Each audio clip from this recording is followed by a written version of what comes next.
Prelude to Space by Robert W. Haseltine. You're certain to be included in a survey at one time or another. However, there's one you may not recognize as such.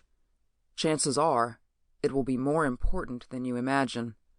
It could be man's prelude to space.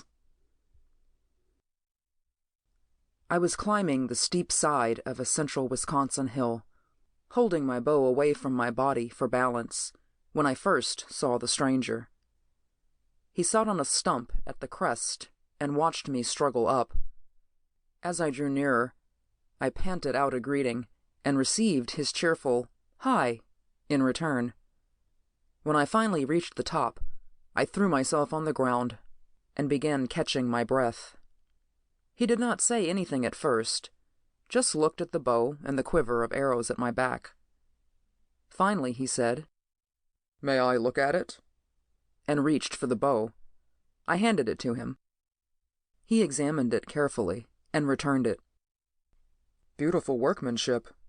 Is that all you use?" he asked. "I never cared much for guns," I answered.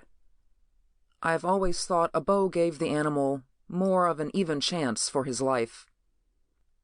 We talked then on the various aspects of hunting and how the crisp fall air seemed to make the deer seem closer than during the heat of summer. While we talked, I tried to place the reason he disturbed me, but I couldn't seem to do it. He was dressed in an old plaid shirt and dungarees, and his blonde hair wasn't many shades removed from my own straw thatch.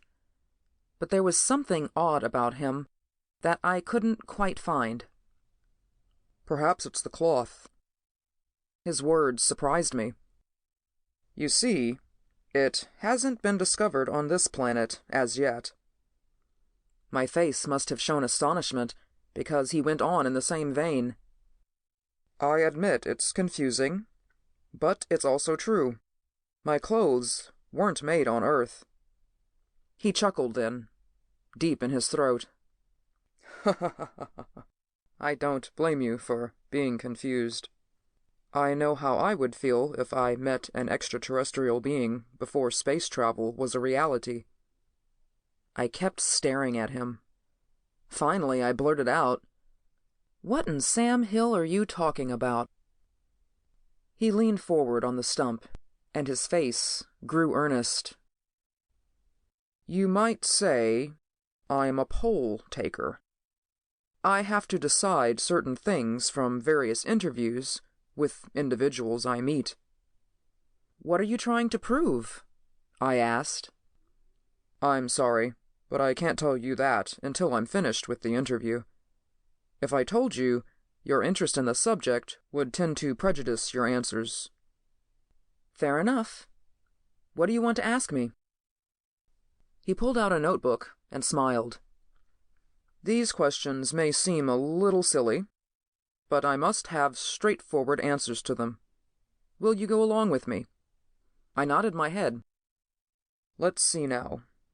If you were the head of a government and wanted to ascertain whether another country was ready for admission into the United Nations, what would you do?" I shrugged. I suppose I would read books and magazines from the country, and possibly have an interview with the heads of the government. After I had collected my data, I could then act upon it. "For the sake of argument, suppose the books and other periodicals were written so as to be prejudicial in favor of the government, and the heads also were coloring what they said." I thought for a minute. "In that case, I suppose I would secretly place someone inside the country to interview the people and get a first-hand view of the situation. Then I would act on his data." He nodded his head. "Yes, the people themselves and the conditions they live in will give you the needed data." He turned a page in the book. "Now suppose that you wish to know if a certain planet was ready to enter into an organization such as the Galactic Federation. what would you do? I suppose I'd act as I did before. Place people inside the various areas of the planet to interview and observe. They would bring back the information needed to ascertain whether they would be an asset or a detriment to the organization. I thought to myself that the question was a trifle silly. After all, hadn't science proved that life couldn't exist on the other planets in our system? He relaxed after I answered, and his smile was brighter than the previous ones. Right, he said. Naturally, we had to learn the language first, but now a first-hand check can be made. You see, there is a civilization out there. He raised his hand and swept the sky. And we have to check to see if this planet is ready to take its place as an adult civilization with the rest of us. Earth, within a very short time, will be reaching her fingers into space. Once she gets there, she will be eligible to join the Galactic Federation. That's all right, I said. Then we can exchange culture and knowledge with other civilizations. Yes, if you are able to join. But you said that once we reach space, we will be eligible. Look at it this way, he said. The main purpose of the Galactic Federation is to promote peace and understanding among the various planets. Earth would have to be prepared to take its place as just another member, and not an important member at that. Earth, you see, is one of the smaller planets, and also would be the latest one to join. In times past, some planets have reached space without being fully prepared for what they would find.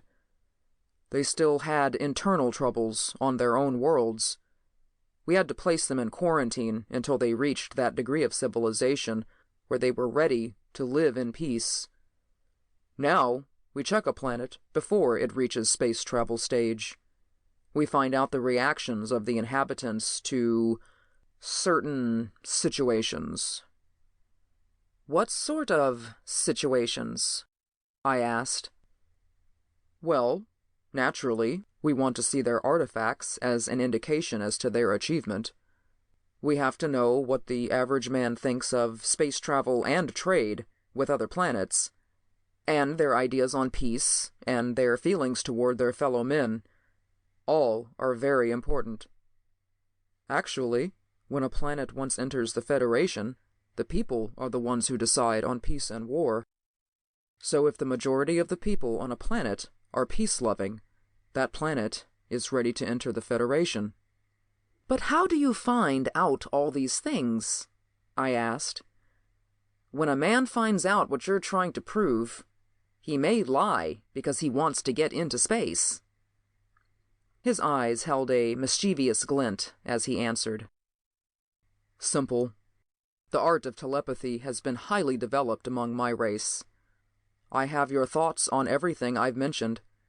Later, when all the data from thousands of similar interviews is in, it will be evaluated, and the decision made as to whether your world will be allowed to reach space.